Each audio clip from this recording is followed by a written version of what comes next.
Puji nama Tuhan, saya Ratni Mitaseu, mahasiswi STT Rumah Murid Kristus, Prodi Pendidikan Agama Kristen. Saat ini saya akan memaparkan materi dari mata kuliah teori belajar. Nah, di sini kita akan lihat terlebih dahulu pengertian dari teori belajar. Nah, teori belajar adalah langkah-langkah yang dapat membantu guru atau pendidik untuk mendidik dan menyampaikan ilmu, pengetahuan kepada murid atau peserta didik.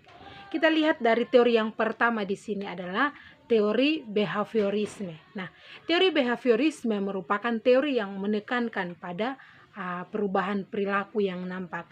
Tujuan utama psikologi menurut behaviorisme yaitu membuat prediksi dan mengendalikan perilaku.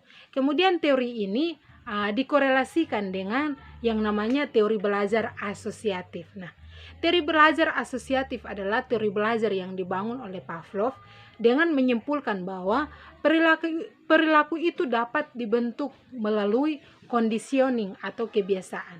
Nah, Pavlov dan Trodike banyak menyelidiki proses belajar sebagai mekanisme fisiologi dan juga aktivitas pembelajaran harus memberikan stimulus bagi peserta didik. Kemudian setelah memberikan stimulus baru ada respon dari peserta didik. Teori belajar ini menekankan pada bagaimana membantu siswa dalam proses belajar ketika mengalami kesulitan belajar. Nah, korelasi kedua teori ini adalah karena semua penyelidikan yang dilakukan oleh Pavlov lebih menekankan pada psikologi dan semua proses pembelajaran harus mampu merubah perilaku dari siswa atau peserta didik. Kemudian kita masuk dalam teori yang kedua adalah teori konstruktivisme.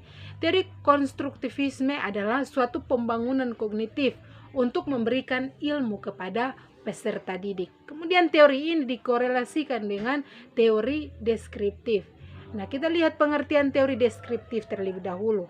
Teori deskriptif adalah teori yang membahas hubungan antara kegiatan siswa dan proses psikologi dalam diri siswa. Mengapa teori konstruktivisme diperlengkapi dengan teori deskriptif dan teori deskriptif? Kita lihat di sini bahwa karena untuk memberikan ilmu kepada peserta didik harus diperlengkapi dengan gambaran dan sudut pandang untuk membangun kemampuan peserta didik. Kemudian teori yang ketiga adalah teori humanisme. Nah, teori humanisme ini lebih menekankan kepada memanusiakan manusia. Dalam memanusiakan manusia, maka kita akan lihat tingkatan kebutuhan manusia. Nah, di sini kita akan lihat ada 5 tingkatan, yaitu yang pertama fisiologis, rasa aman, sosial, penghargaan, dan aktualisasi diri. Nah, teori ini dikolerasikan atau dihubungkan dengan teori fenomenografi. Nah, dari sudut kajian fenomenografi, hasil pembelajaran merupakan komponen pembelajaran yang sama pentingnya dengan proses pembelajaran lain.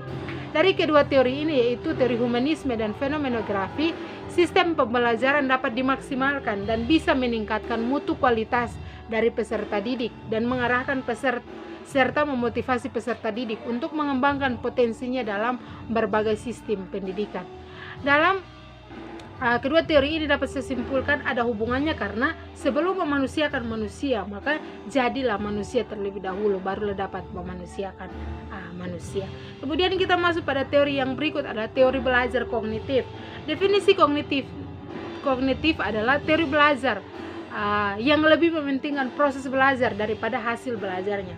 Penerapan teori ini adalah libatkan siswa dalam berbagai kegiatan seperti memberikan waktu bagi mereka untuk bertanya, kesempatan untuk membuat kesalahan dan memperbaikinya berdasarkan